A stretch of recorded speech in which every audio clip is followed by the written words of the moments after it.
Hello, everybody, and welcome back to the House of Wrestling. Today's date is July 11th, 2020. It is a Saturday, and we are just a few days past the conclusion of AEW's two-night free pay-per-view event on TNT in replacement of Dynamite, Fyter Fest. They decided to do 2 nights to compensate for the lack of live crowd programming available right now. Of course, the pandemic, that's the word that we're allowed to say on YouTube, pandemic, not the other words, is still going on across the nation. So live events, sporting-wise, are just not the solution. WWE has tried their best to compensate for this as well, running their own shows, and even did so during Fyter Fest, running a 2-night NXT special, replacing their usual weeklies with the Great American Bash, an old pay-per-view from SmackDown's past.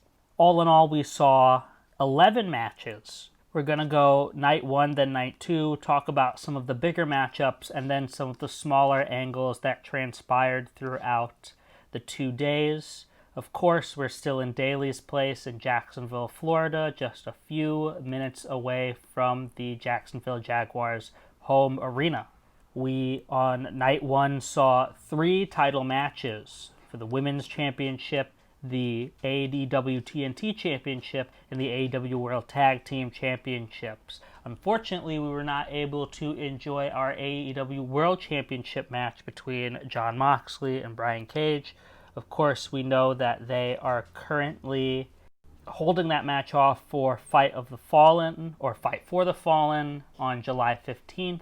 That'll also include Cody Rhodes versus Sonny Kiss for the TNT title, FTR versus Lucha Bros, and the Elite versus Jurassic Express. That'll be on July 15th, this coming Wednesday.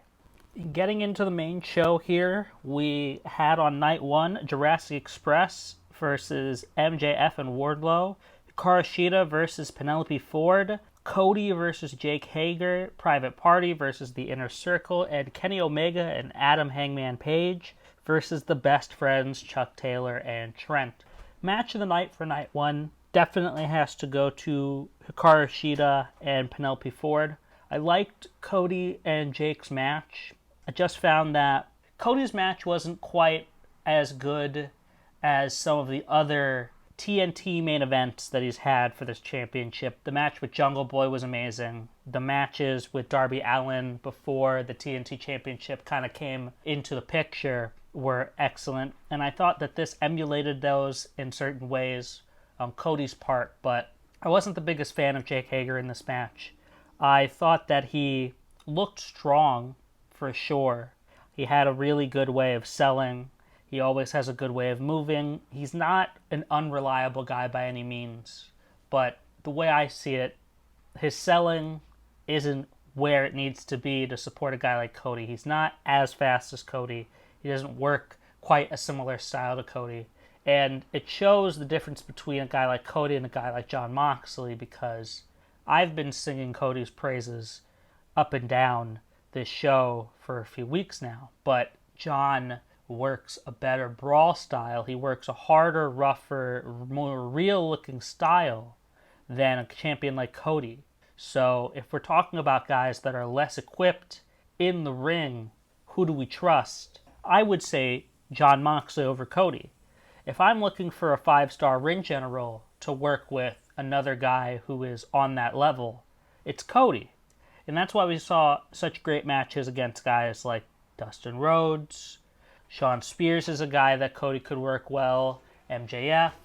We even see artful matches against guys like Chris Jericho. But then I'm looking at a guy like Jon Moxley, and he gets the star-studded matches, the talk about it for weeks matches against guys who can support that with him. A guy like, honestly, how it should have went down, Brock Lesnar. After their really disappointing match at WrestleMania 35, they should have had a 5-star match, honestly. And then we look at guys who he's wrestled here in AEW, like Jericho, who's all around very excellent, like Jake Hager, who's maybe not the smartest in the ring, but he's big and tough, and he hits hard, and he's consistent with that, and that's a better fit along those lines.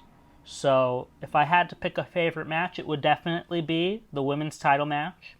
Like I said in some of my notes before, I wasn't particularly surprised to see Penelope wrestle well, but I think what surprised me the most was that they wrestled so concisely together.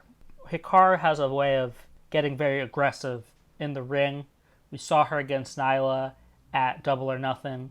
She's a strong lady. She has a lot of high kicks. She has a lot of stiff punches. She will put you through a table. She'll hit you with a kendo stick. She'll knee you straight in the eyes. She's a tough lady. Going back to Cody's title defense versus Hager, I loved the interference that we got to see from Cody off of the recap and reactions report that Cage Side Seats puts out. One guarantee about Big Match Cody is Big Match shenanigans. He was in serious trouble on an ankle lock from Hager, but managed to reach the ropes for the break. Arn hopped onto the apron as a distraction once again. That allowed Dustin Rhodes to run in for a big right hand.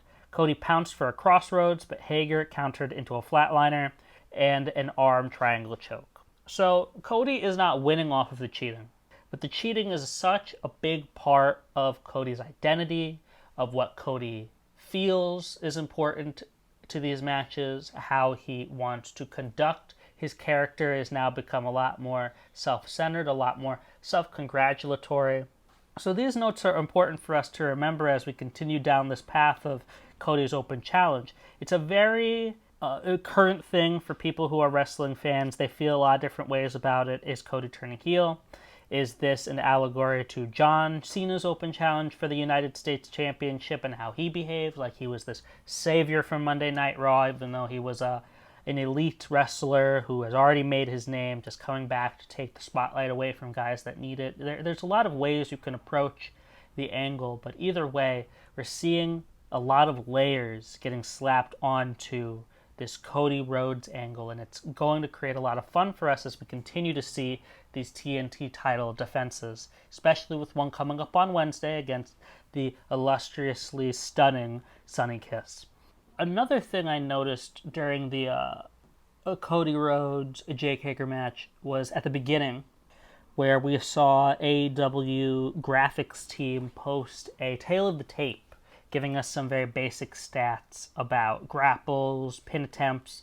I don't remember off the top of my head exactly what was on that page, but I do remember seeing on Reddit, posted by user Meeber3, posted his version, or her version, who knows, of a stat board.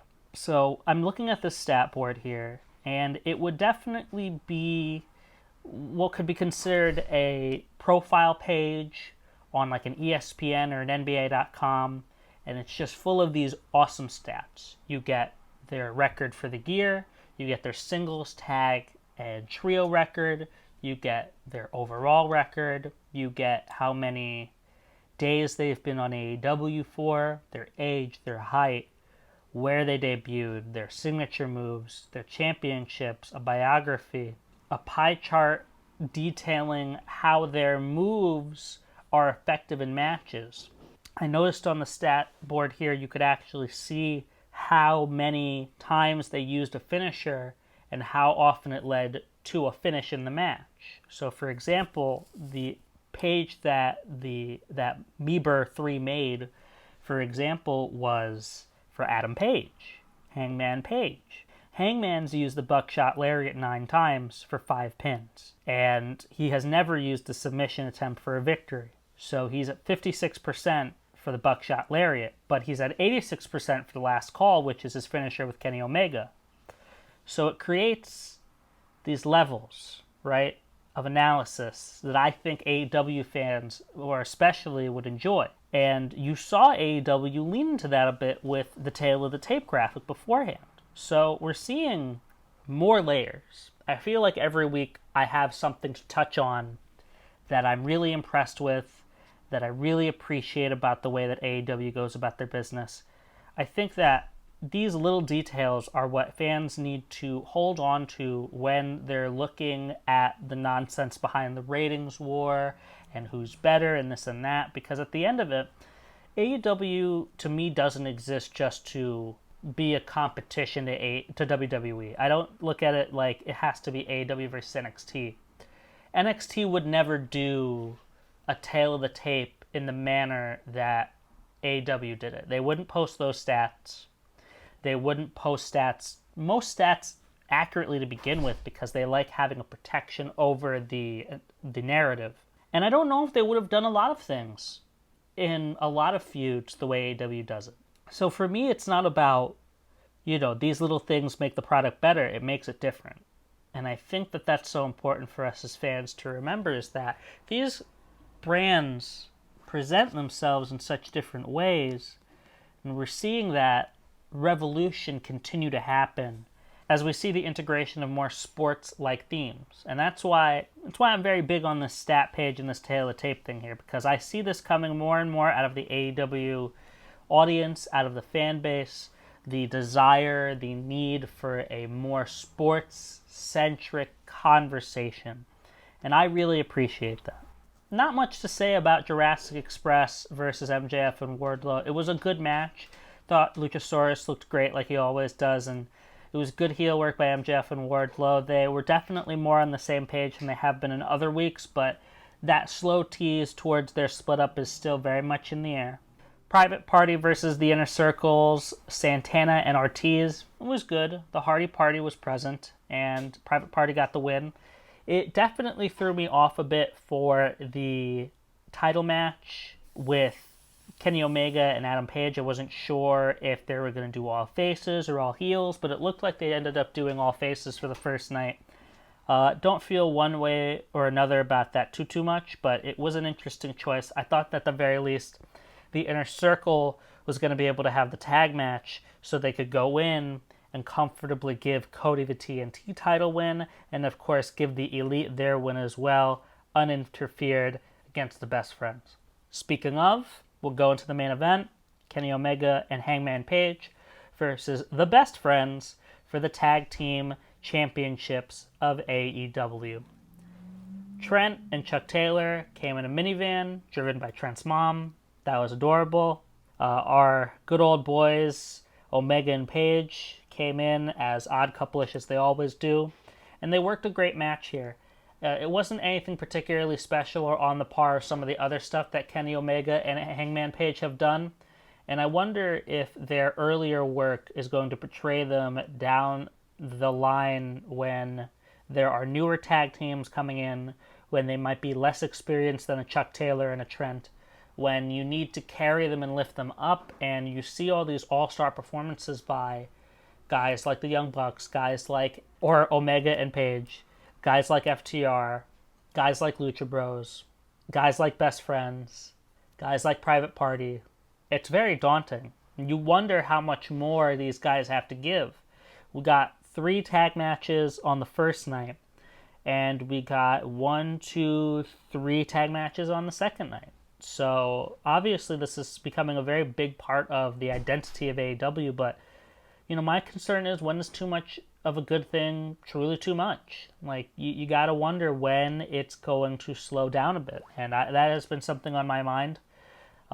This tag match definitely made me think. We see this every week, and not even in a bad way, but it does make you wonder, when will the fatigue, if it does set in? Because Kenny Omega and Adam Hangman Page, along with the Best Friends, worked an excellent match here. They really worked their asses off, but it makes you wonder, when is it going to be at a point where you can't keep topping what you're doing every week?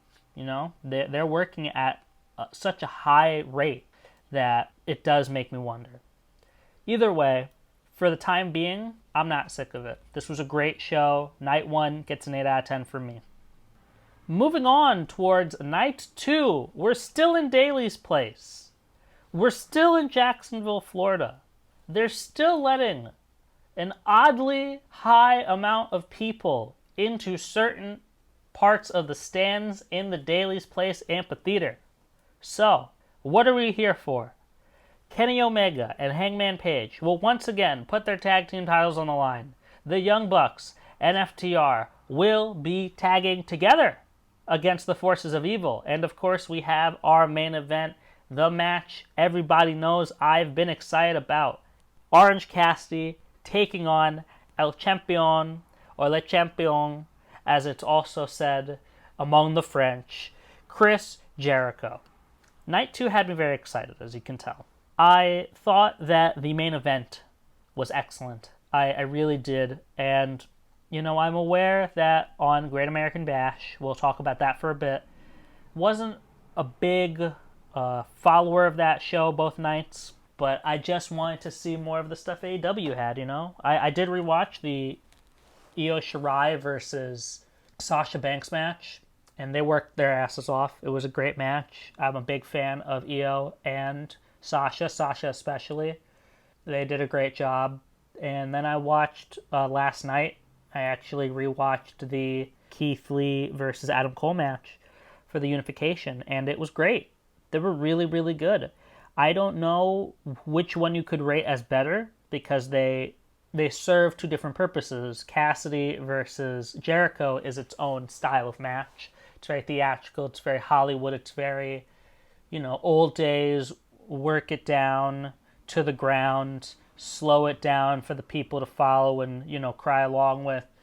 WCW or old WWF, where, you see something like Lee versus Cole, and that's very new age, Ring of Honor, PWG, like we're going to hit the crap out of each other, and if one of us has teeth left in our mouths, then we didn't do a good enough job. Let's just wrestle the hell out of each other.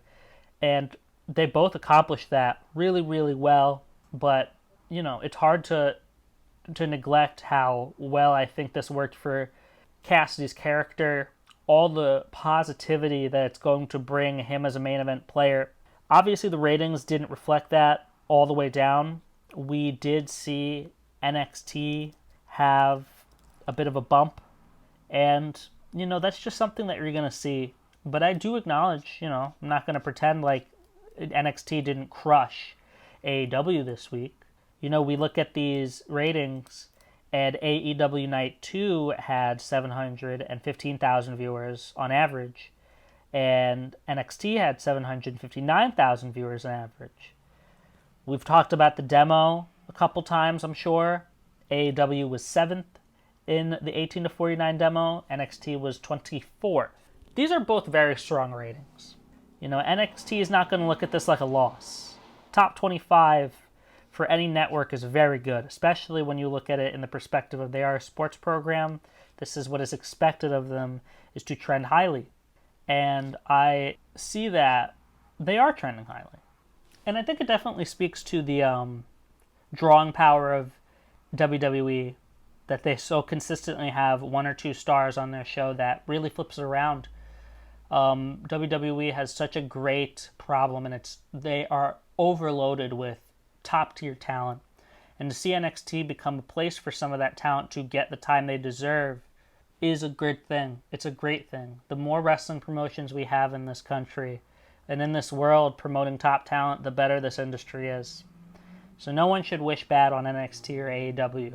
But it does cause concern that night too was a bit light on star power. And that's not something that can be refuted. You had a lot of wrestling legends, modern day legends on the show. You had Omega, you had Hangman Page, you had Matt Hardy, you had Janela, you had Jake Roberts off to the side. So while it's not important, he's there. Pentagon Jr., FTR, The Young Bucks, Colt Cabana, Brody Lee, Christopher Daniels, Kazarian, Scorpio Sky, Chris Jericho, Pride and Powerful, Orange Cassidy, star after star after star, but it doesn't amount to as much as let's say, Keith Lee, Adam Cole.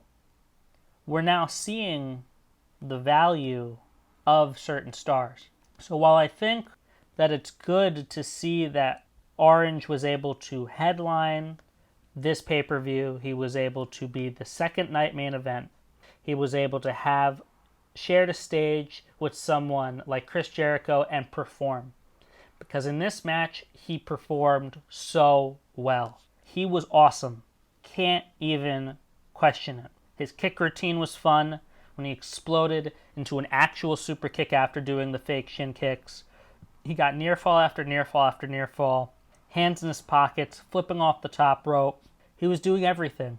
And I think that the character works so well when he's trying and when he breaks out all of his real wrestling for the real wrestling matches. He can be as lazy and as unenthusiastic as he wants to on TV and in normal segments, but when we see him in a match like this, we got to see this level of energy. And it was such a great thing to see. You know, I think the biggest point of that before we move on to the rest of the Night 2 card is Orange is ready to be a main event player in my eyes. He is ready to start going down that line, but he is not yet a main event player. I think he's ready to become one. I think he's ready to start that journey. We saw in the core demos for the quarter hours, we saw people come back to see Jericho and Cassidy. And you could easily say, well, most of that's Jericho. And you're probably right. But some of that has to do with Cassidy, no matter how you slice it. Even if it's 5 viewers, 10 viewers. People are turning the channel for a guy like Orange. And he provides something so different from the rest of the wrestling community that you must monetize that. You must channel that energy into something positive. And I have been seeing some people online. I noticed Manolo has Taz'S on Cage Side Seats, who I use their reactions to help me build my notes for the podcast, saying they don't like Orange's character. They think he didn't go over correctly. He still needs to look strong and blah, blah, blah. I don't entirely agree with that. And I've never agreed with people who detract from Orange Cassidy because I think they don't understand the essence of the character and what he's trying to portray, what is trying to happen in the portrayal of a too cool for school guy. I don't think it's about wrestling as a whole. I think people take it on too hard as a reflection of the entire wrestling community. But I think that Orange could have won this match and it would have been just as convincing. And I think that Chris could have lost this match and stayed just as strong. However, I don't have a problem with the result. And overall, I think this was a great contest. I think both guys just looked strong. Orange just beat the crap out of Chris, but Chris got one or two really big moves in on him, and he's bigger than Orange. So by the time he got that Judas effect going, it got one or two more attempts in, he clocked him, that was it. So I think the match worked on a lot of levels, and while I would have liked to see Orange win, I think that this promotes him in such a strong way, associating him with strong characters and allowing this character to be on a main event level where it deserves to be. People need to know about Orange Cassidy. He is the type of wrestler that will revolutionize this business in a positive way. Moving on to the rest of our card, we opened up our second night with the Tag Champs versus Private Party and Matt Hardy. Kenny Omega and Adam Page retained. Didn't have a lot of stuff to say about this match particularly. It was a very obvious title defense for me. It was good. Private Party, definitely one of the more consistent people on the roster, especially because they both have a very similar style and they commit to the gimmick well enough where they're going to work a face match end to end. But besides that, it wasn't anything particularly special. Lance Archer versus Joey Janela with Sonny Kiss. I like this match a lot. Sonny had more time to shine, and Lance Archer just looked big as all hell. I love this storyline they're going with where Jake now has to take accountability for this monster he's created. We saw on night one he was begging Lance to stop hitting Joey and Sonny. And then on night two, Lance comes out and he's carrying Sonny's body like a sack of potatoes, like, dead weight. He just tosses him into the ring. And I thought that perfectly encapsulated what Lance is. He's a beast. He's a jerk. He's just a monster. We had a really nice spot here where Sonny went up for the 450 splash and hit Lance after Joey's splash. It was excellent because we got to have Sonny get his heat back from getting thrown to the ring at the beginning, and it helps put over how monstrous Archer is that we sympathize with Joey for needing extra help. So it's a great utilization of that tool. We got a cool little Darby Allin video with Travis Pastrana. That was nice. We had a segment with Tazz, who is always a topic of discussion for us here on the show. So first of all, Tazz seemed to be slightly backtracking on what he said to John before Fyter Fest. He told John that he was full of chicken shit, that he was quarantining as an excuse. And Tazz came back and he tried to temper it a bit. He didn't want to say, hey, the testing's BS, blah, blah, blah. He actually talked about how thorough the testing is at AEW. They don't let people come in sick.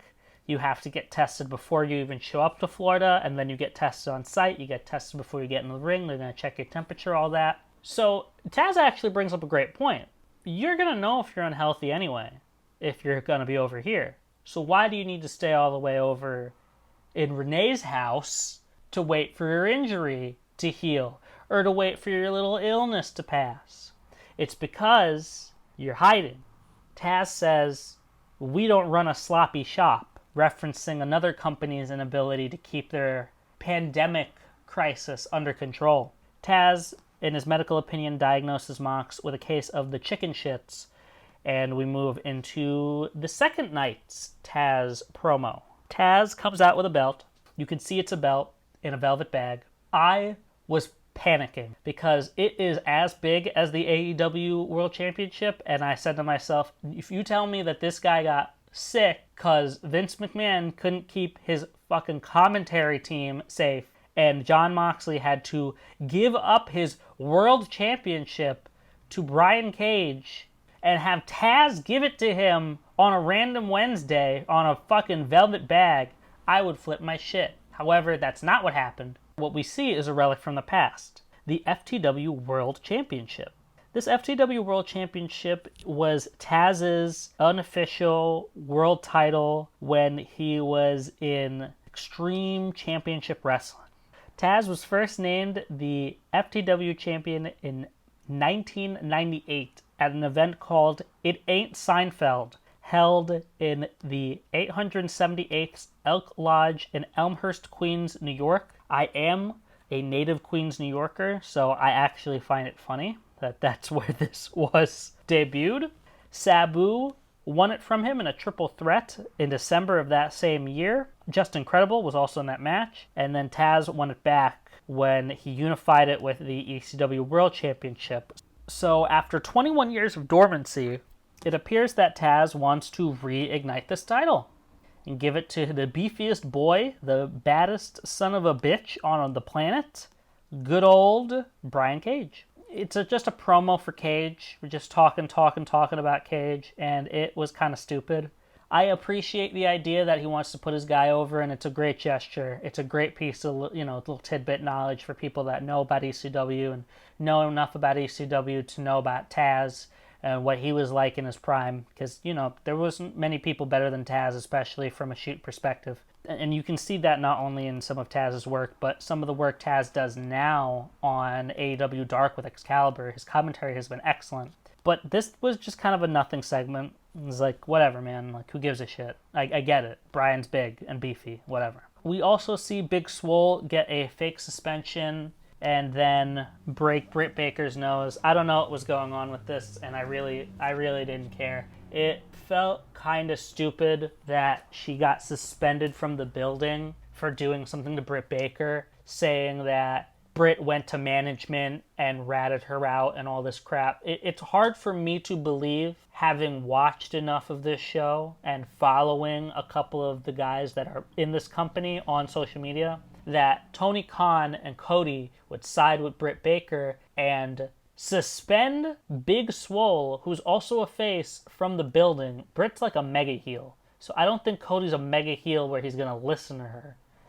This doesn't make any sense to me. And yes, I'm nitpicking a super small part of the show, but this is, in my opinion, getting graded on the level of a pay-per-view. So every single minute you spend, I look at like, I was supposed to spend $20 today. Is this an equivalent worth to the $20 I was going to spend? And stupid angles like Big Swole got suspended for beating up a heel, for throwing garbage on a heel. She didn't even beat her up. She didn't touch her. That doesn't make any fucking sense. But whatever. The last couple things before we end it here today. We saw Colt Cabana and the Dark Order versus SCU in a 3-man tag match. First of all, love seeing all 3 of my SCU boys in the ring at once. Daniels, Kazarian, Scorpio Sky. I mean, like, it's the American dream, man. Just 3 awesome wrestle boys just throwing the shit out of people, just looking all grizzled and veteranly, and like, I don't know. I'm a big SCU guy. That they have been working absolutely great since they have premiered in AEW.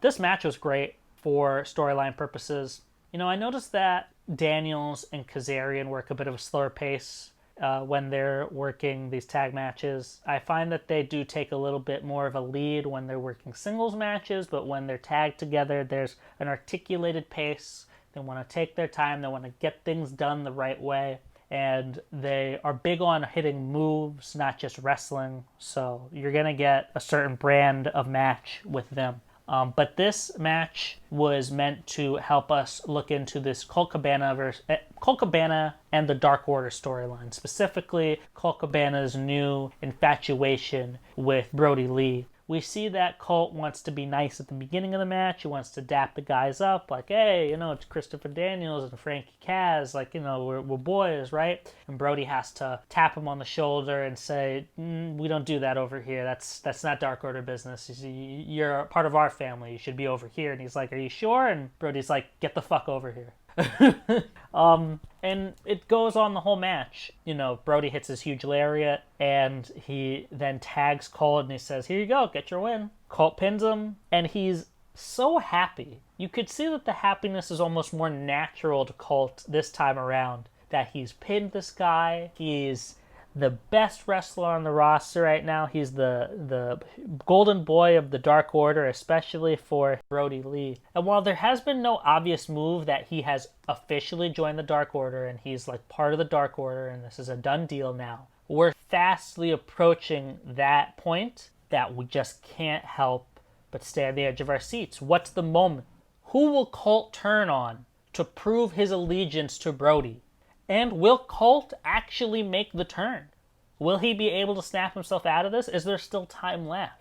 This is an exciting storyline, and we got a match with it too. It wasn't BS. It was a good match, because Brody can work. You know, all 3 SCU boys can work, and Colt still got every single bit of it that he's always had. They worked a good match, and we got all the storyline fill-up that we needed. And it was told through the wrestling. No promos, no talking, no weird stills, nothing. It was told through the wrestling. We got our storyline in the match, not the match was a storyline itself. And finally, let's talk about Nyla Rose. Nyla had a big squash match. She had a handicap match. And in 2 minutes, she beat up Kenzie Page and Kai Lynn King. This was your standard squash. Nyla's a big girl, and they were smaller girls. And so they got beat. Nyla then comes and cuts a promo about her wanting to continue her path and get some success back. She's noticed that all of the people who are doing really well have managers. Look at Lance Archer, Jake the Snake. Look at Sean Spears, Tully Blanchard. Look at Cody, Arn Anderson. That's world champion level expertise they have there.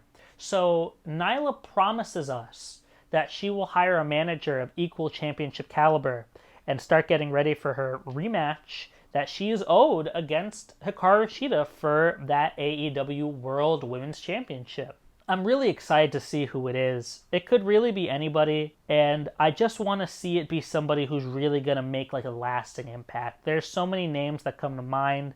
People who, even if they have a close relationship with WWE, could add such a thick layer of personality to Nyla that I think she desperately needs. She has the look, she has a great demeanor. I think her wrestling is not just par. I think it's a bit above par. I think she does a really solid job in the ring as a big woman, a strong woman, and it's really hard to work those spots. You know, I look at her and I look at Nia Jax. They're fitting a very similar mold, and I look at a girl like Nyla, and she works safer. She works faster. She seems to have more to give. And I look at a girl like Nia, and I just don't see the same in that powerhouse role, you know? It's not just about them being big and being women and all that. It's about the role you fit on a roster. And if you're going to be the powerhouse of a roster, you got to look at it from that perspective. You know, we have multiple guys who are really, really big on AEW's roster, so it's been hard to formulate that in the men's division. You got Luchasaurus, you got Wardlow, but it seems like Lance Archer is kind of fitting that role that, you know, guys like Braun Strowman and before him, Goldberg and Brock Lesnar and Big Show fit in WWE. But then I look at WWE's women's side, and they haven't had a big woman ever, really. Nia's fit the role here and there, but her dependability has been subpar. It's been lax. And then I look at Nyla, and was she the best champion? I don't think it's fair to say that. But to say she was a bad champion, to say she had bad matches, to say her promos are bad, I think all of that's untrue as well. I think that she's average in some places and better than average in other places. I think she accomplishes a lot of jobs really well. So seeing her get this manager, seeing her get this representation, this could be big. I could see Lita coming in and providing a lot of really great work for her. I could also see AJ Lee coming in and just spitting a lot of truth for her, really representing her well. I think that there are a few women who have the opportunity to defect from whatever big promotion they're a part of and really make a statement. As far as classic women, I'm not entirely sure who else could come in. You could have Awesome Kong come in, kind of give that big girl energy back to her. Or you could even have just another legend. I don't know. Victoria, Ivory, Jacqueline, Jazz. It's anybody's guess. And there's a lot of women from the Attitude Era and Ruthless Aggression who have won women's titles, who have been a part of those brands. So it's really anybody's guess who this could be, but I think that this is such a great move, and this is going to be so good for Nyla's career. I'm very excited for this, and I think that everyone else should at the very least entertain this new development. Overall, I thought the second night was pretty good as well. Not as good as the first night, but it had an amazing main event. It had good matches here and there. You know, Lance Archer versus Joe Janela was decent. Butcher and the Blade and Lucha Bros versus FTR and the Young Bucks. People seem to like that. Obviously, I didn't talk too much about it. I kind of felt like it was a big mess. It definitely made me think a lot about what's coming up for FTR and Young Bucks, but as far as I'm concerned, that one felt more like a storyline match than the Colt Cabana / Dark Order versus SCU match. So it was okay. It felt like a lot of TV time getting filled up more than anything else. I'll give Night 2 a 7 out of 10, maybe a 6.5 if I had to be harsh. So overall, I would give this pay-per-view about a 7 out of 10. There were a lot of really high spots here. Cassidy, he absolutely put on an amazing show, Orange did, and he's proving that he is worthy of a main event caliber role in a promotion as big as AEW. I think that he's not somebody who maybe is going to be your top choice for world champion, but he deserves to be involved. He deserves to be in and around the area of big time matches, and he proved a lot this week, in my opinion. He really did. All right, that's it for our show today. I want to thank everyone for listening. I want to thank you for sharing if you have, and if you haven't, please share this podcast with all your friends that like wrestling. Give it a refresh or two. We need them views. Anyway, I love you guys very much. Please follow me on Twitter in the description box. Subscribe to the channel. Like the video. All the good stuff you know and love. Thank you so much for watching The House of Wrestling. I am Zachary Mahabir. I love you, and I will see you very soon.